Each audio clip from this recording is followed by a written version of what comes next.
Once again, we are back on Egmont Sochki Tea Talk Train of Thought with a series of an episode from the expert from the industry. I think we have been capturing the story and the life journey of our prominent personalities from diversified field who come and share their experience so their target audience draw meaningful learning. And in fact, today we are fortunate to have on our platform Dr. Chandramouli Dwivedi. He is the CEO and President of MAPS, that's Management and Productivity Consultancy Service. Sir, welcome to Tea Talk Egmont Sochki. Thank you. Now, in fact, sir, on this platform, we try and cover the story of prominent personalities so that a target audience draw meaningful learning. Right. So, आपका जो इतना अच्छा experience in the field of an HR and you work with the various organizations, Right. and the insights from you will be beneficial for target audience. A brief introduction of Dr. Chandramouli Dwivedi.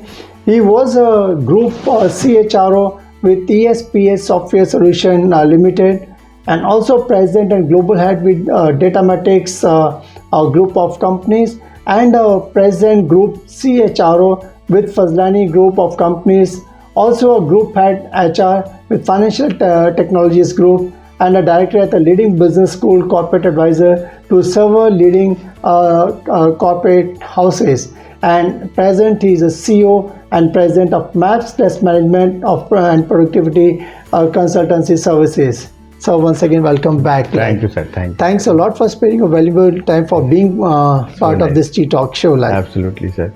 Thank you so much, sir, for inviting. And it's indeed an honor and great privilege to be with you in the Tea Talk series. I have seen few of your Tea Talk series, which is indeed so motivating and inspiring. There are so much things to learn from these personalities. They imbibe so much practice with a lot of dedication, with professional sacrifices.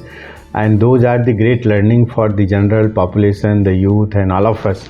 So it is indeed, I'm so delighted to be with you today and sharing my life journey, my accomplishment, my learnings will be a great learning for me also. And I'm sure some of the youth, some of the professionals will take away something positively and implement in their life for betterment. कई बार होता है sir, कभी struggle काफ़ी करते हैं childhood में and then I think to get navigate there is a challenge.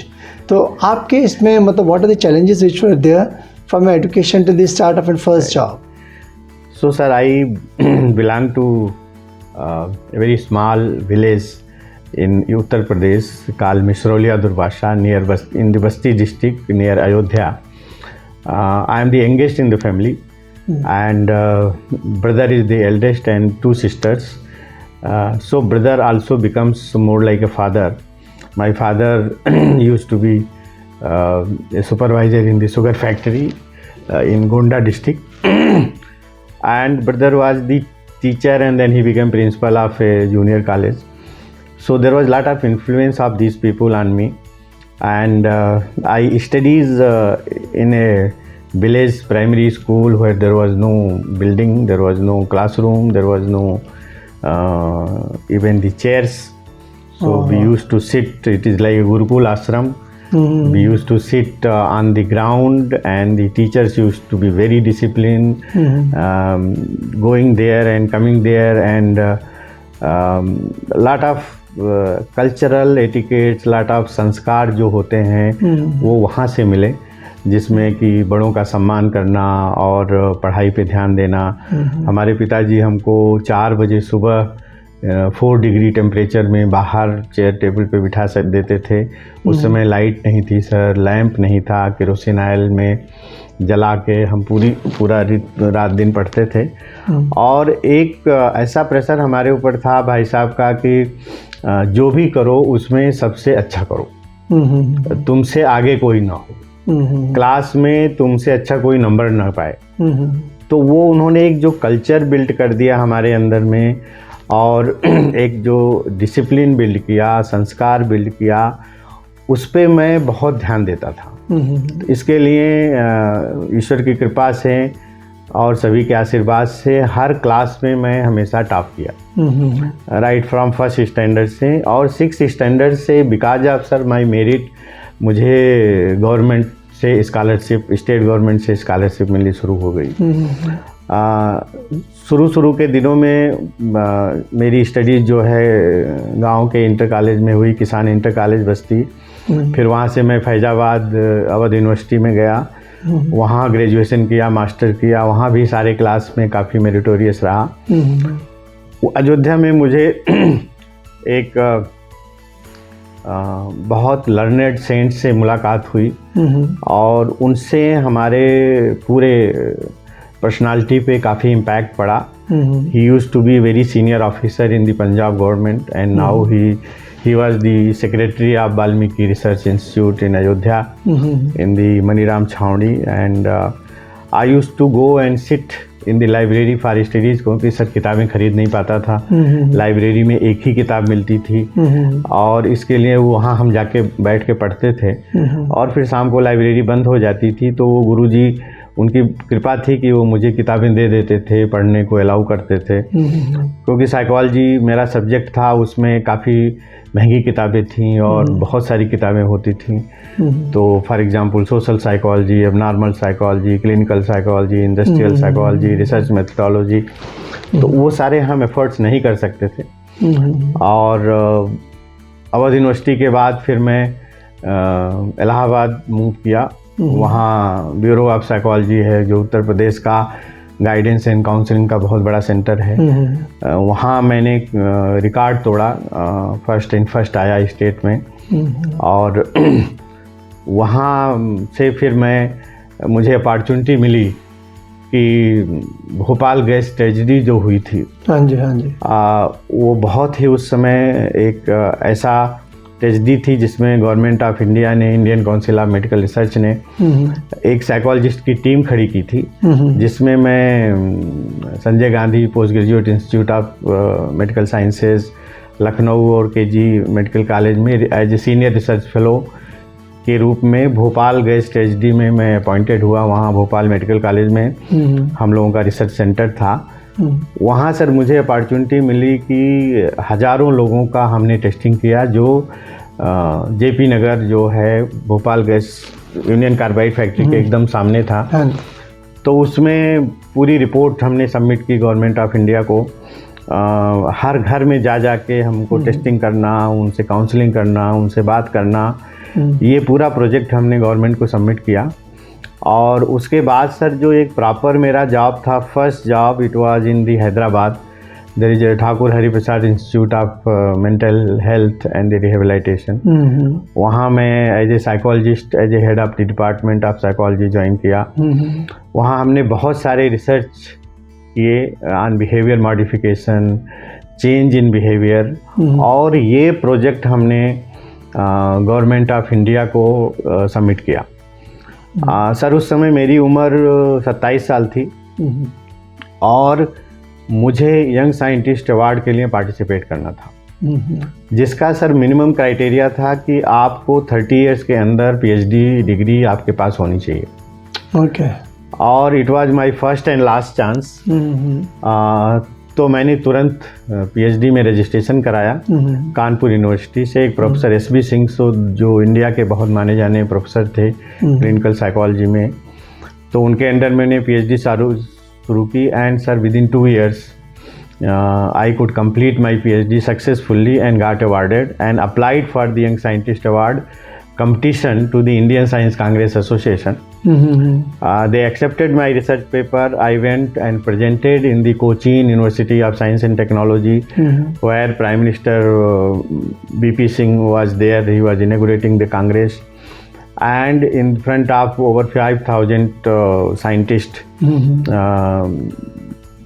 I was in the area of psychology and behavior science. I presented my paper to all the audience, and sir, with the God grace, with the blessings of Guruji and all the parents, I was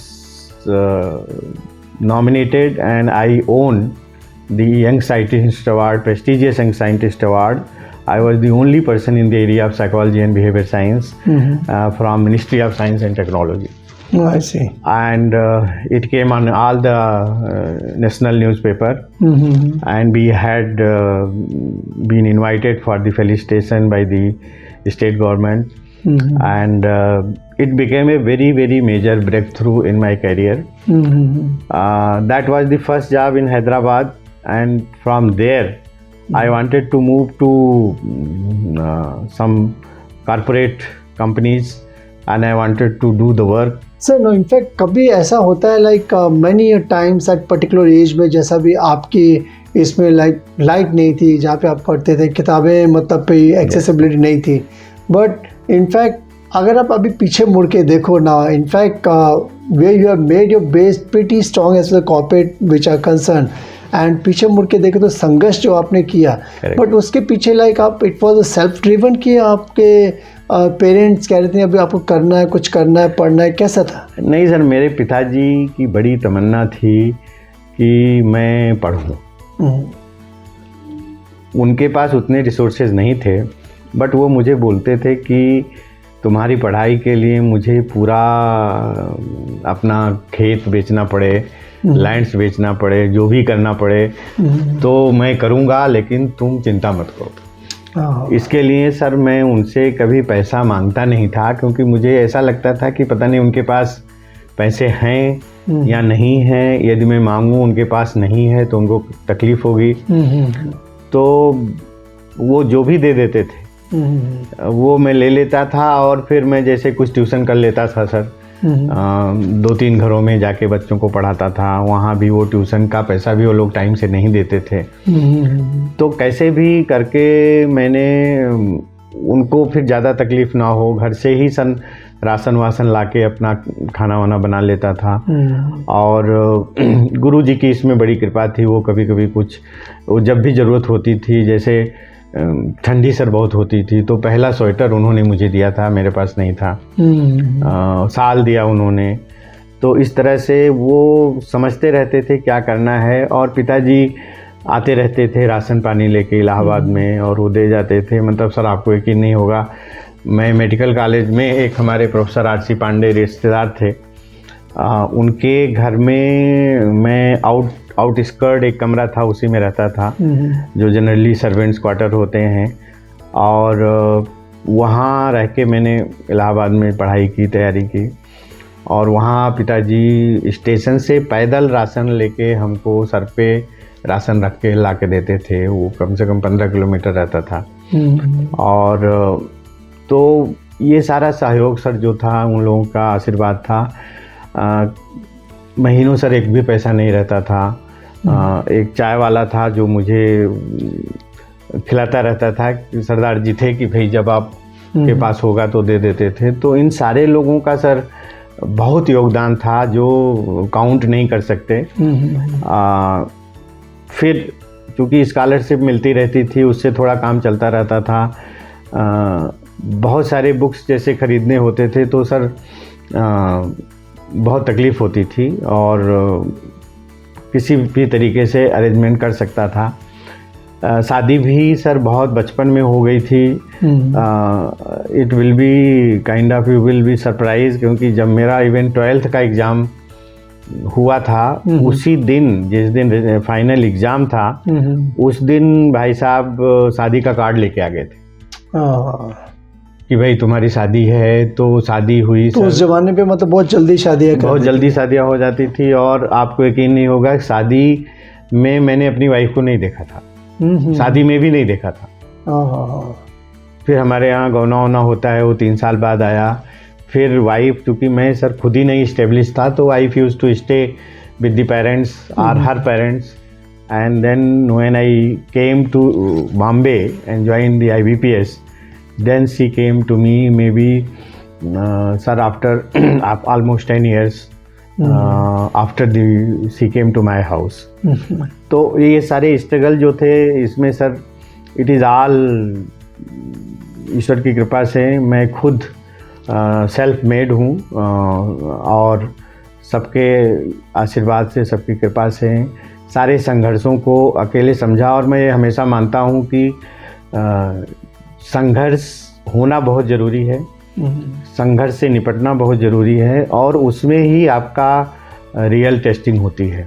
in fact कई target audience जो आपको सुन रहे हैं, I am sure like जो एक particular face पे जो संघर्ष होता है, कई लोग हैं वो संघर्ष कर नहीं पाते हैं, उसी में लाइक टूट जाते हैं। बट आपने जहाँ पे मतलब बिजली नहीं थी, आपने वैसा वहाँ से अपनी पढ़ाई शुरू की और आज I think you are the CEO and president of Maps management and productivity consultancy services and you have been the group CHRO of and various top organisation in Mumbai. So एक छोटे से तबके से आके और एक बड़े महानगरी में आके अपना बेस बनाना, ये तो कई लोगों के लिए ख्वाब सा रहता है, फिर जाके मुंबई में हम कम से कम अपना कुछ ना कुछ मुकाम पा लें।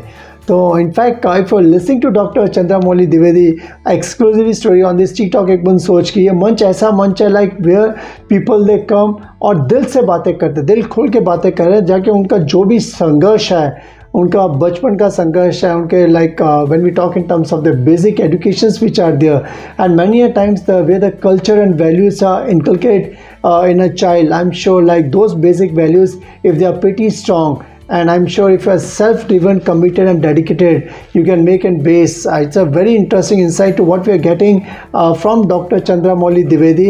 In fact, it's a inspiration story for million of the people who are watching our show. जो वहाँ से उन्होंने अपना करियर शुरू किया, and today I think if you just look at he's at the top of a pyramid and various organization. He was a group CHRO at president and global head, president and global group CHRO and director of a various leading business school. ये कैसा हो पाया, किस तरह, how it was possible? We'll catch up with him on our next episode of T-Talk एक बूंद सोच के. If you like this particular episode, just go to www.ttalk.net, subscribe, like the channel as much as you can. Do catch up with Dr. Chandramouli Dwivedi in our next episode of T-Talk एक बूंद सोच की. Sir आपका शुक्र है, आपने दिल खोल के अपना जो बचपन की स्ट्रगल थी अपने टारगेट टी-टॉक ऑडियंस से साझा किए. आई एम श्योर आपकी स्टोरी काफ़ी इंस्पिरेशन होगी कई मतलब यंगस्टर्स जो आपको सुन रहे हैं इस मंच पर. जरूर सर, जरूर. Thank you very much. Thank you sir. Thanks sir. Thank you very much.